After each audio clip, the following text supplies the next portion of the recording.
주님의 은혜 가운데에서 만나게 되어서 기쁘고 반갑습니다. 제가 1990년 1월 3일에 토론토에 도착을 해서 살다가 2005년 8월 달에 한국으로 다시 돌아갔습니다. 계속 살았으면 벌써 33년 이상 산 아주 오랜 이민자가 되었을 텐데 중간에 이제 한국에 돌아가서 목회를 하고 작년에 은퇴를 했습니다. 한 2, 3년 만에 한 번씩 왔기 때문에 그래도 토론토가 늘 고향 같고 그립고 그렇습니다. 또 제 둘째 아들이 여기 살고 있어서 더 좋습니다.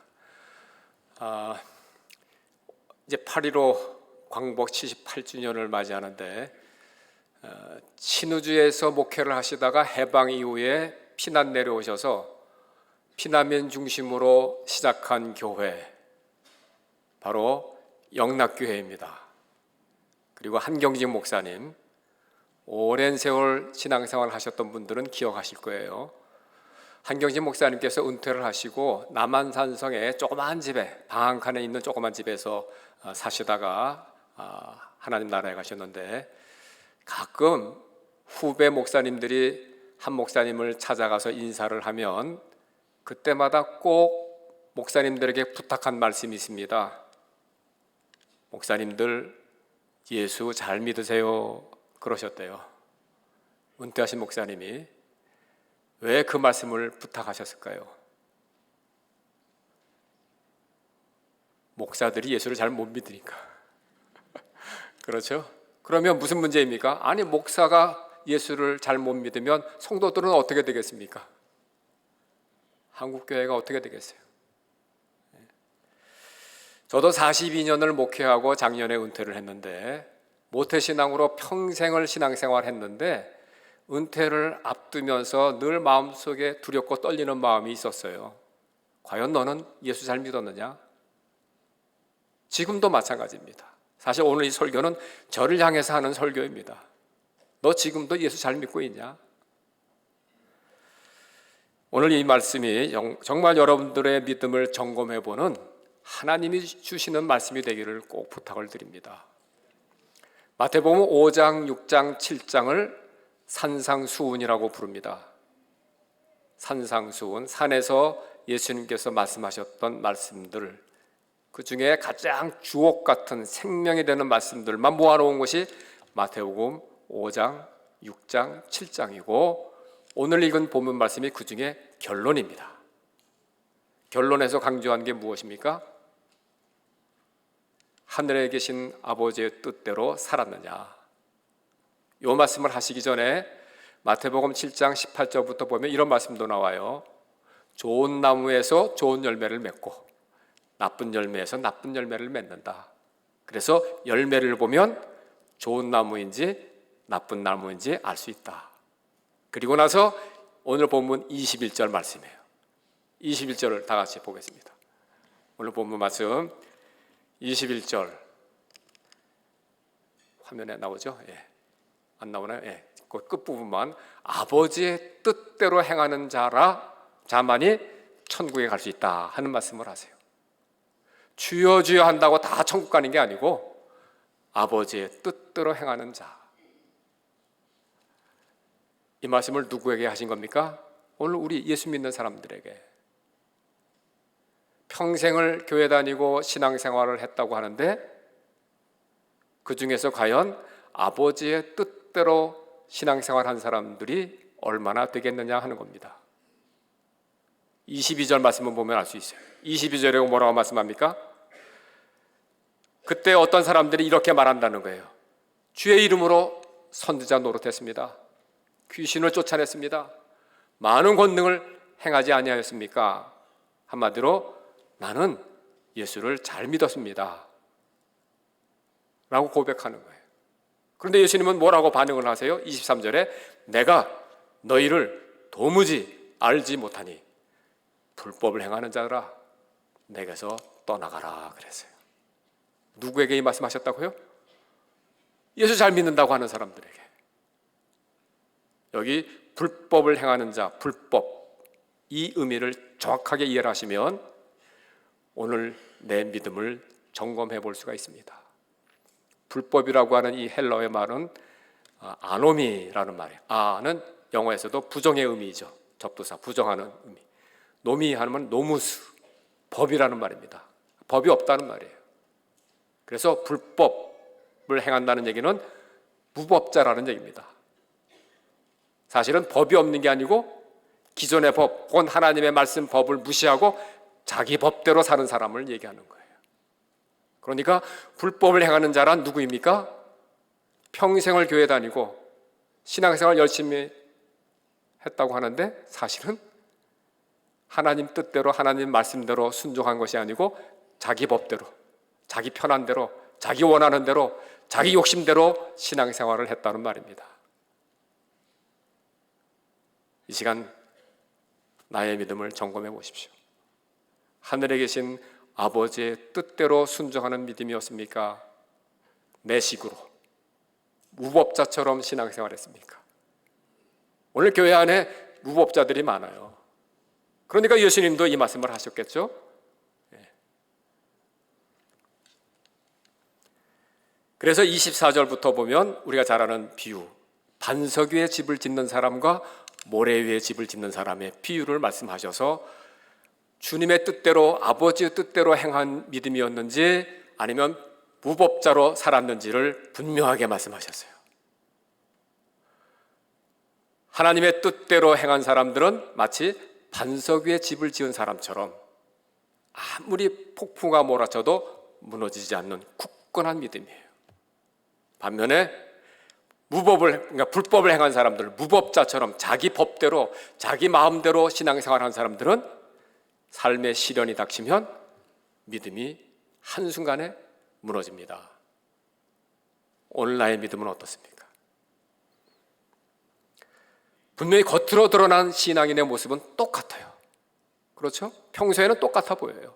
다 똑같이 회개하고 예수님을 주님으로 영접해서 세례를 받고 구원받아서 늘 기쁘게 찬송도 부르고 교회 열심히 다니고 성수주의를 하고 신앙생활을 얼마나 잘합니까?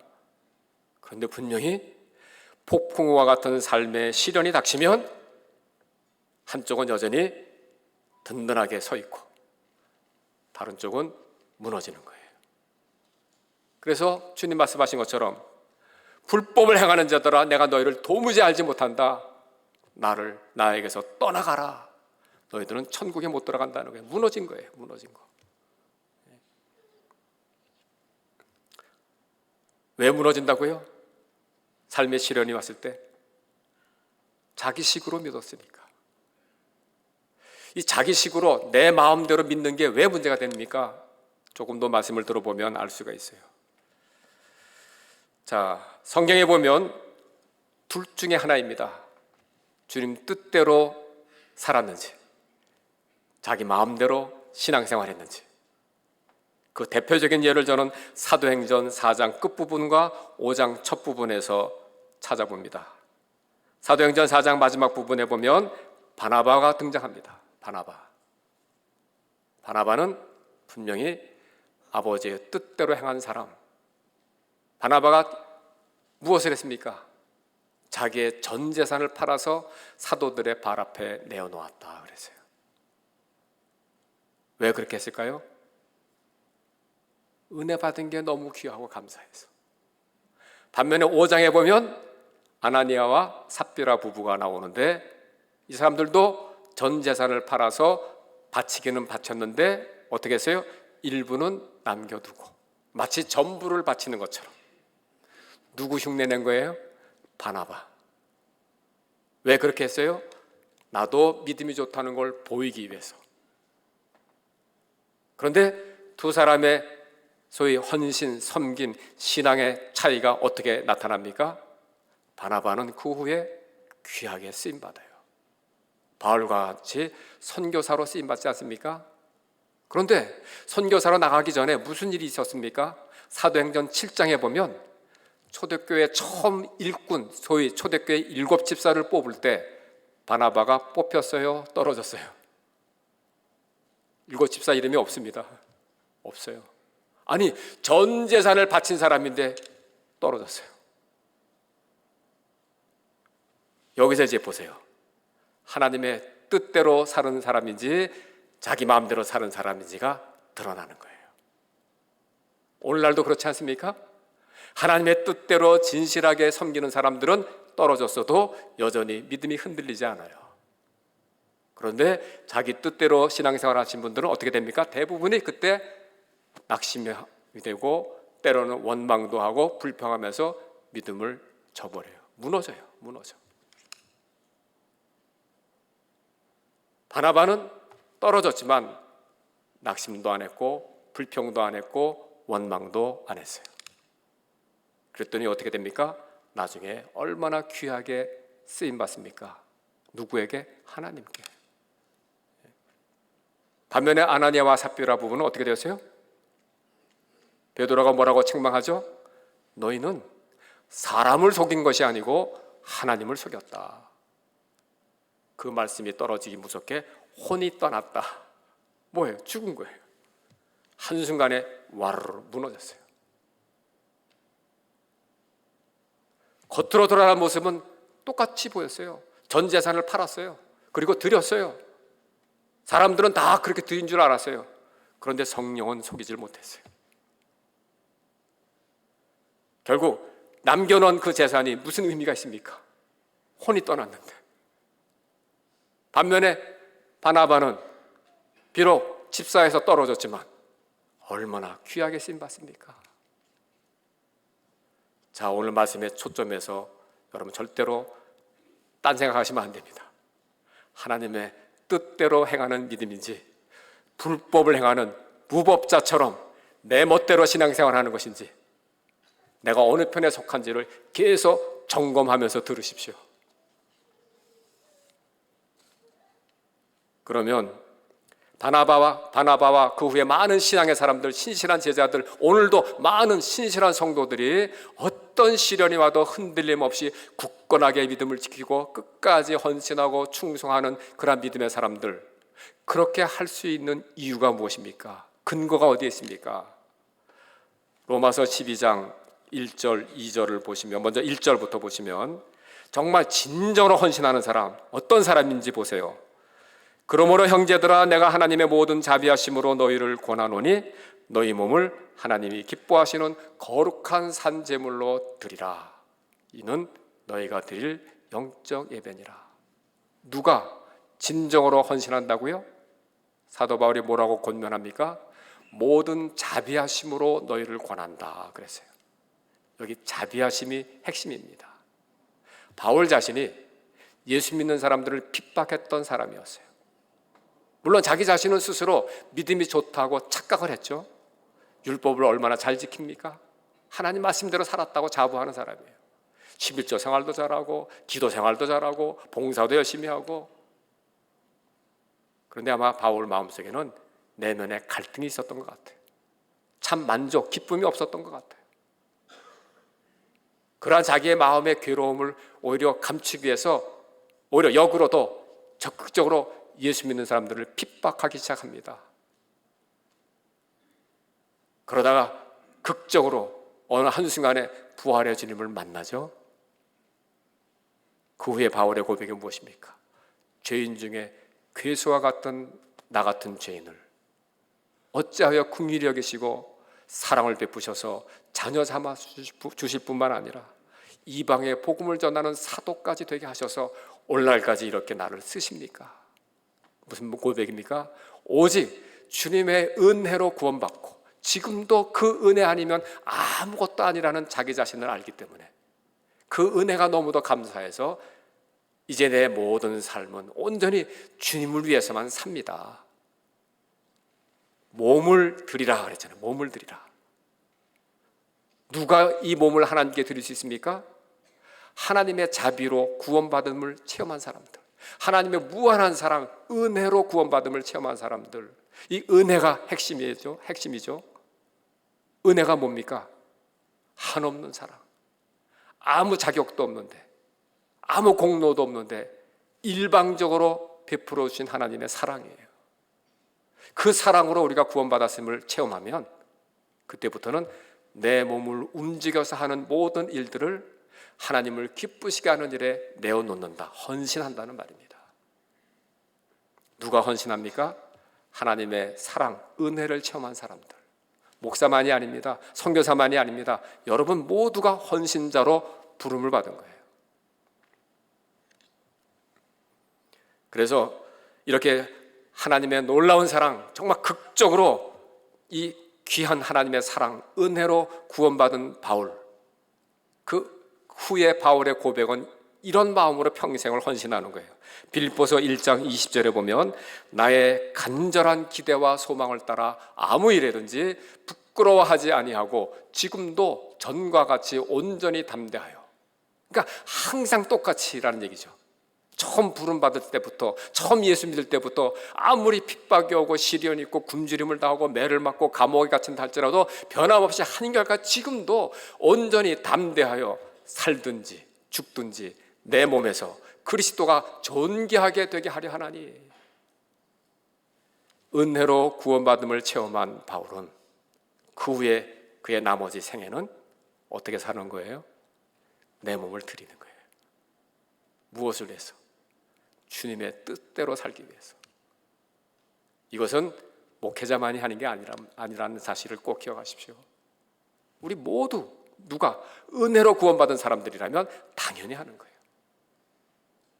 헌신의 영역, 헌신하는 장소가 어디입니까? 우선 내 가정, 그 다음에는 어디예요? 일터, 그 다음에는 교회. 한마디로 우리의 삶의 모든 영역이 헌신하는 곳이에요. 교회에서만 헌신하는 게 아니에요. 내 몸을 드리라 그랬잖아요. 내 몸이 움직여 하는 모든 일들이 어디에서 내 몸이 움직여지든 그 장소가 하나님께 헌신하는 장소가 되는 거예요.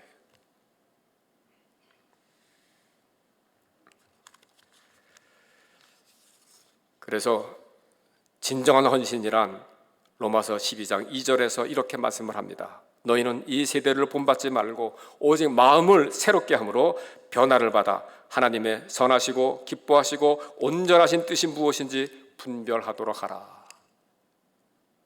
많은 사람들이 헌신한다는 것을 이렇게 생각합니다. 내가 주체가 되어서 하나님을 위해서 무엇을 한다, 이것을 헌신으로 생각하는데 아닙니다. 이 로마서 12장 2절대로 말하면 헌신은 내가 무엇을 하는 게 아닙니다. 하나님을 위해서. 헌신은 하나님께서 나를 쓰시는 거예요. 그럼 하나님이 나를 어떻게 쓰십니까? 그 말씀 그대로 이 세대를 본받지 않고 마음을 새롭게 해서 하나님의 온전하신 뜻, 하나님이 기뻐하신 뜻을 분별하고 있는 사람들, 그 사람들을 쓰시는 거예요. 그래서 진정한 헌신이란 하나님께서 나를 어디에 쓰시려고 구원하셔서 지금도 은혜를 베풀어 주시는가, 끊임없이 기도하면서 나를 하나님이 어디에 쓰시지? 나에게 이런 좋은 직장을 주셨는데, 좋은 가정을 주셨는데, 좋은 일터를 주시고 좋은 교회를 주시고 이렇게 매일매일 이러한 좋은 삶을 살아가도록 하셨는데, 때로는 비록 내가 시련을 당해서 아픔이 있고 고통을 당하고 고난이 있다 할지라도 그래도 이런 가운데에서도 하나님이 나를 자녀로 여전히 붙들어 주시고 있는데, 그러니까 내 삶의 환경이 어떠한 환경이든지 간에 항상 우리는 어디에 초점을 맞추고 있는 겁니까? 하나님이 나를 이런 환경에서도 어디에 쓰시려고 지금도 은혜를 베풀어 주실까? 끊임없이 그것을 분별하면서 그 뜻대로 쓰임받는 게 헌신하는 겁니다. 그래서 쉬지 말고 기도하라고 말씀하세요. 자, 다시 질문을 던집니다. 하나님의 뜻대로 신앙생활 하십니까? 아니면 불법을 행하는 자입니까? 자, 이렇게 말씀을 드리면 목사님, 신앙생활이 너무 부담됩니다.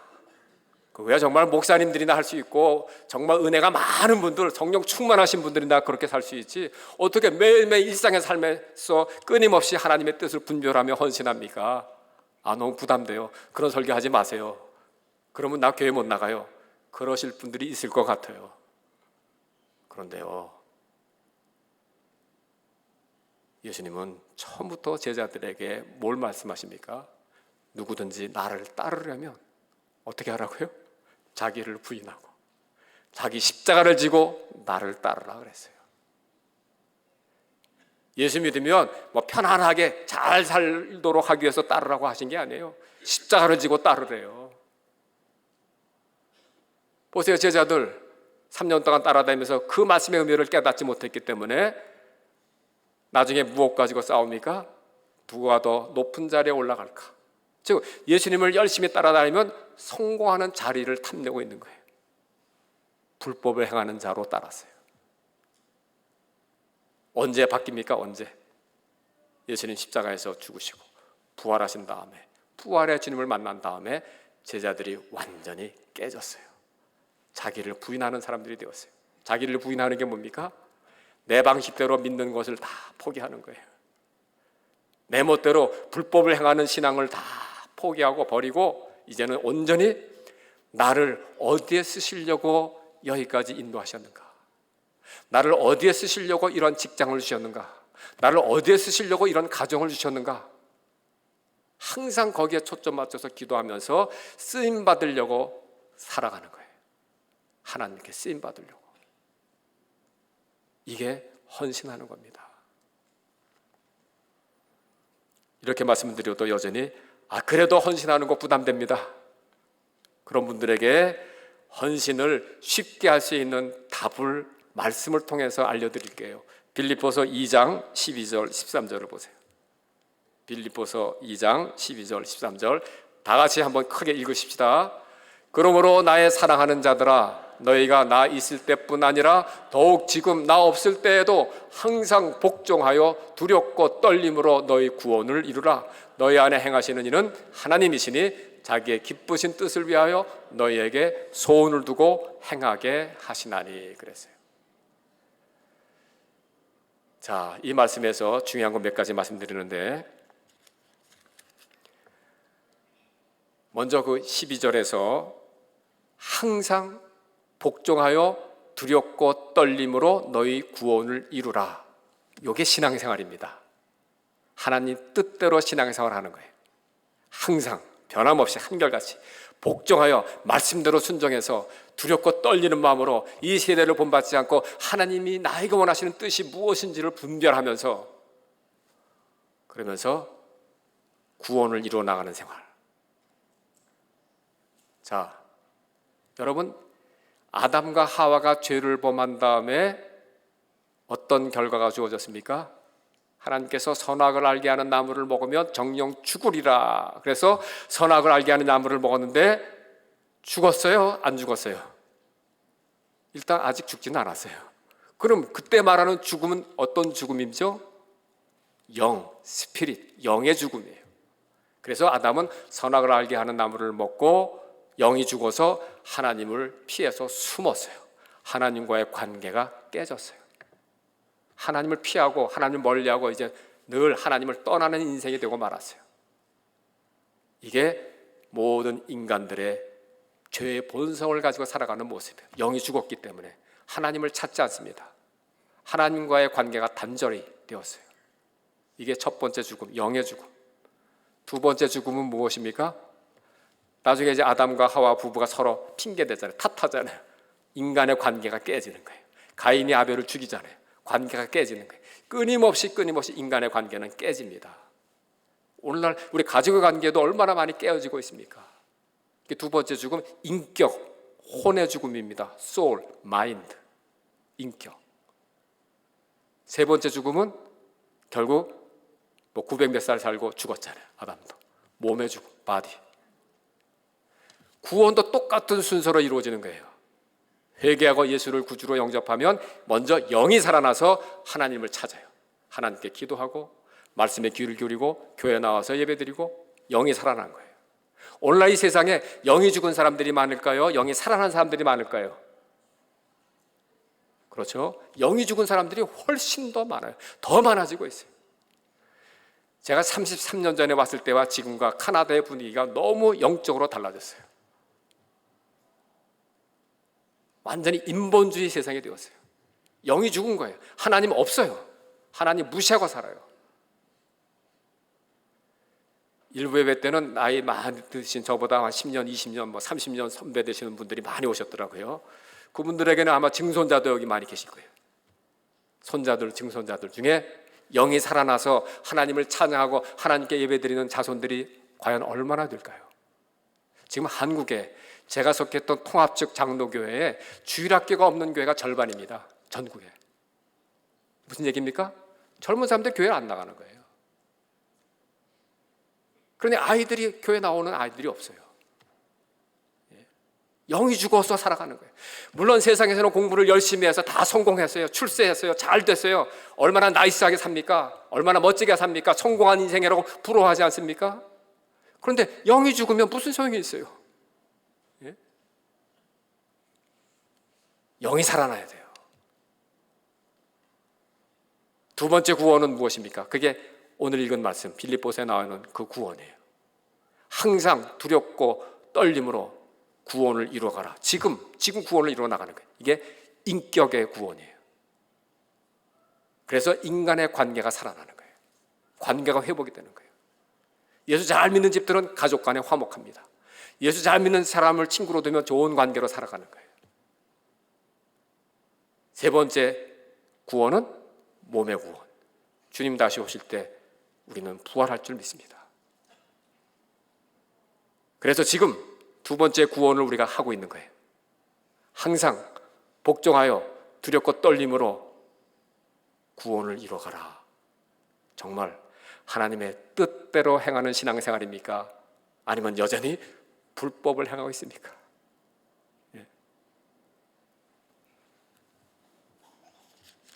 그러니까 사실은 헌신은 누가 하는 겁니까? 내가 하는 게 아니에요. 하나님께서 나를 통해서 하나님이 헌신하게 하시는 거예요. 나는 도구에 지나지 않아요. 그래서 하나님이 나에게 무엇을 원하시는지 하나님의 뜻을 분별하라 그랬잖아요. 하나님 뜻대로 쓰임 받는 거, 이게 헌신이에요. 다시 묻습니다. 불법을 행하면서 나는 신앙생활 잘한다고 착각하고 있는 분들은 안 계세요? 자기식으로 헌신하면서 자기 원하는 대로 헌신하면서 나는 예수 잘 믿는다고 착각하지 마십시오.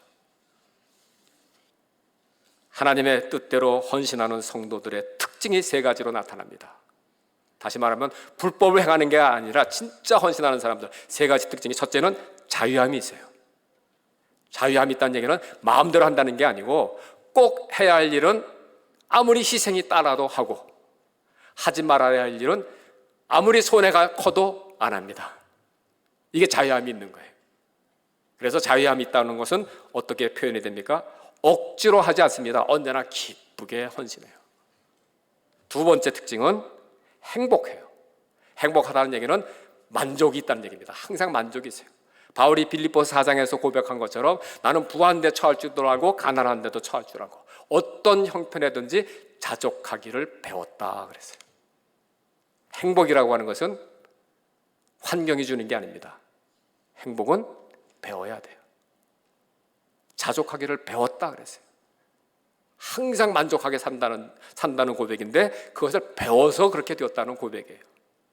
그럼 뭘 배우는 겁니까? 말씀대로 사는 걸 배우는 거예요. 실천하는 거예요. 연습하는 거예요. 뚱뚱하신 분들을 살 빼기 위해서 이제 열심히 그 운동하는 거 비디오 테이프 보면서 보고만 있으면 살이 빠집니까? 따라서 해야지. 연습해야지.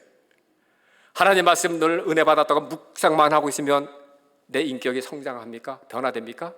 실천해 봐야죠. 묵상만 하고 있으면 뭐합니까? 오늘 교회 안에 큐티를 열심히 하는데 실천이 없어요. 연습이 없어요. 엑서사이즈를 해야 되는데 연습을 안 해요. 또 연습 안 하는 이유도 있어요. 교회가 연습할 수 있는 장을 안 마련하지 않았어요. 예? 연습하는 장소, 훈련장을 제공해 줘야 될 거 아니에요. 그 훈련장이 아마 이 교회는 제가 볼 때 촌모임입니다. 일주일에 한 번 소그룹으로 모여서 한 주간 어떻게 지냈는지 서로 이야기를 나누고 서로 위해서 기도해 주고, 그러다 보면 서로 어려운 얘기를 듣게 되면 주간 중에 그 사람들을 돕고, 이게 사실 진정한 촌모임의 의미 아닙니까? 그냥 얼굴만 맞대보고 그냥 막 잘 지냈다 하고 끝나면 아무 의미가 없어요. 삶을 나누는 동안에 서로의 형편을 헤아리게 되고 알게 되고, 그러는 가운데 기도하면서 그분을 위해서 기도하다 보면 하나님께서 내 마음에 어떤 소원을 주세요. 그래서 아까 빌립보서 2장 13절에 이제 우리가 항상 두렵고 떨림으로 하나님의 구원을 이루어 나가야 되는데, 그렇게 신앙생활을 잘하도록 하나님께서 두 가지를 우리에게 주십니다. 하나는 소원을 주신다 그랬어요. 너희 안에 행하시는 이는 하나님이시니 너희에게 소원을 두시고 그 다음에 그 소원을 행할 수 있도록 행하게 하신다 그랬어요. 그 행하게 하시는 게 성령의 은사, 능력을 주신다는 얘기입니다. 자, 보세요. 우리가 정말 주님의 은혜로 구원받았음을 믿고 몸의 부활, 영원한 하나님 나라에 갈 것을 우리가 믿는다면 소원이 바뀌어야 돼요. 자연히 바뀌게 되어 있어요. 은혜 받으면 하나님께서 나에게 이러한 소원을 주셨구나. 빌립보서 2장 13절의 말씀이 그대로 적용이 됩니다. 아, 지금 이러한 상황에서 나에게 이걸 원하시는 것 같다. 그게 하나님 뜻을 깨닫는 거예요. 그 다음에 그 뜻을 품고 그 소원을 품고 열심히 간절히 기도하다 보면 그렇게 살 수 있는 능력을 주세요. 이게 성령의 은사예요. 그래서 헌신하는 게 어렵지가 않아요. 여러분, 신앙생활을 너무 힘들고 부담스러워하지 마십시오. 중요한 거는 소원만 바뀌면 돼요. 그리고 은혜 주신 것만큼만 헌신하겠습니다. 이런 마음을 가지시면 돼. 너무 욕심부려서 많이 하려고 하지 마십시오. 소원 주신 것만큼만, 그거 감당할 수 있는 능력을 주신 것만큼만 헌신하면 됩니다. 그러면 점점 이게 커져요. 점점 더 큰 소원도 주시고 더 큰 은사도 주시고, 이게 믿음이 자라는 거예요. 세 번째 특징이 있습니다. 신실합니다. 정말 하나님 뜻대로 헌신한 사람은 자유함이 있고 행복합니다. 범사에 감사합니다. 그리고 세 번째가 신실해요. 신실하다는 것은 맡은 일에 끝까지 충성하는 거예요. 정말 어떤 환경에서도 흔들림 없이 끝까지 헌신합니다. 사도 바울 보십시오. 그 숱한 시련, 고난, 역경, 또 질병도 있었죠. 매도 맞았죠. 감옥에도 갇히죠. 마지막 순교 자리에 갈 때까지 정말 나는 선한 싸움을 싸우고 달려갈 길을 마치고 믿음을 지켰다라는 고백을 하지 않습니까? 신실한 거예요. 아무리 팬데믹이 와도 내 믿음의 자리를 지키고 내가 맡은 사명을 위해서 헌신하고 믿음의 길을 계속 달려가는 거예요. 꾸준히 가는 거예요. 신실한 거예요. 왜 이렇게 끝까지 신실하게 헌신하는 것이 중요할까요? 그 이유는 하늘에 상급이 있기 때문에 그렇습니다. 달란트 비유 다 아시죠? 5달란트 받은 사람이 5달란트를 남겼을 때 주님이 칭찬하세요. 2달란트를 받은 사람이 역시 2달란트 남겼을 때 칭찬하시는데 칭찬의 내용이 다릅니까? 똑같습니까? 똑같아요. 네가 적은 일에 충성하였으니 그랬어요. 똑같은 칭찬을 하셨어요. 적은 일에 충성하였다는 얘기는 주님은 결과, 얼마나 많이 남겼느냐 결과를 보시지 않고 그 삶의 과정, 얼마나 신실했느냐를 보신다는 겁니다. 사랑하는 성도 여러분, 구원받은 성도들은 지금도 은혜 가운데 살고 있음을 믿으면, 그리고 천국의 상급을 소망하며 산다면 우리는 이 땅을 살면서 성공을 목표로 살아서는 안 됩니다. 성공을 목표로 하다 보면 수단 방법을 가리지 않고 하는 분들이 있어요. 우리는 신실하게 사는 것을 목표로 삼고 헌신하시기를 바랍니다. 남보다 크게 성공하지 못한다 할지라도 삶의 과정이 정말 신실하면 하늘의 상급이 있어요. 반대로 성공은 했을지 모르지만 그 삶의 과정이 거짓되고 뭔가 욕심으로 한 것이라면 불법을 행하는 자가 되는 거예요.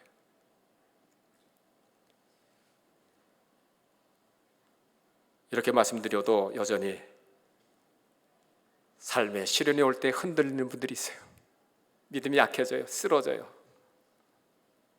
그런 분들에게 하나님 말씀 한 구절을 더 알려드립니다. 고린도전서 15장 58절을 보세요. 다 같이 읽겠습니다.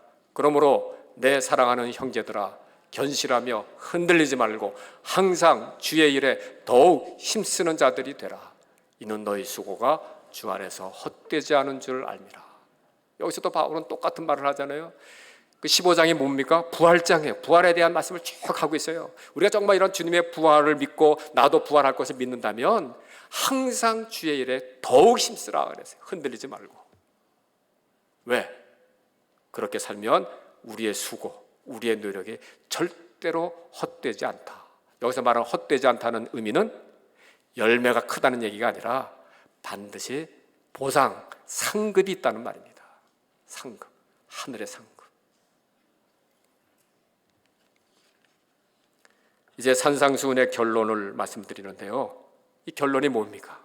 5장, 6장, 7장의 결론이 아버지의 뜻대로 행해야지 불법을 행하면 천국에 못 간다. 저는 이 천국에 못 간다는 것을 저 웃음말로 그 인생 꽝이다 이렇게 얘기합니다. 오늘 세상에 그렇게 인생을 결국은 헛산 사람들이 많아요. 저도 아직 장담 못합니다. 언제 어느 순간에 나도 모르는 사이에 나 중심으로 내 멋대로 신앙생활에 타락할지 몰라요. 그런 신앙으로. 그래서 주님은 항상 깨어있으라 그랬습니다. 이 산상수훈의 결론은 착하고 바르게 살라 그런 도덕 강의를 하신 게 아닙니다. 결국 구원받은 성도들에게는 사명이 중요하다는 겁니다. 사명.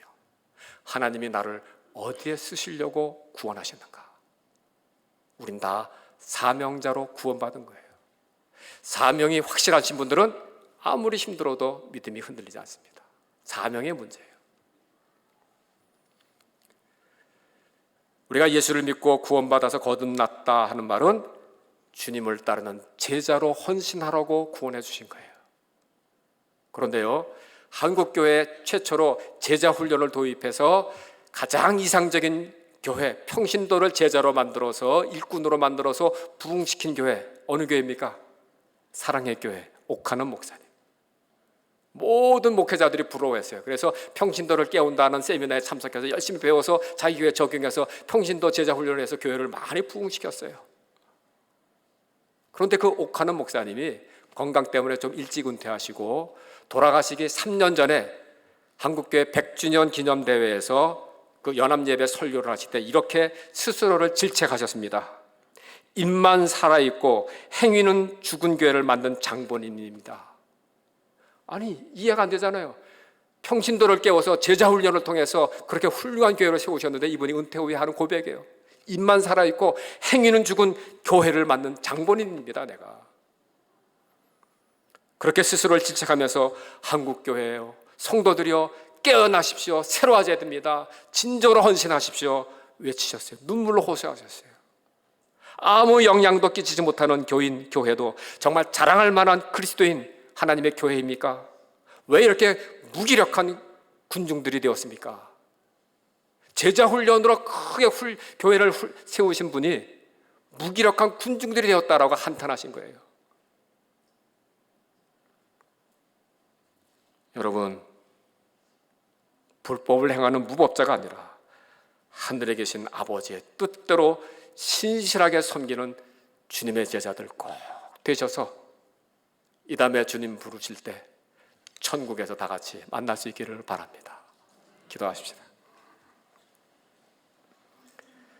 하나님께서 우리를 구원하신 것은 이 어지럽고 타락한 세상 속에서 하나님 나라 구원의 역사를 이루어 나가시는데 우리 한 사람 한 사람 사용하시기 위해서 각자에게 맡기신 사명을 주시고 그 하나님의 뜻을 이루어 나가시기 위해서 구원해 주신 줄 믿습니다.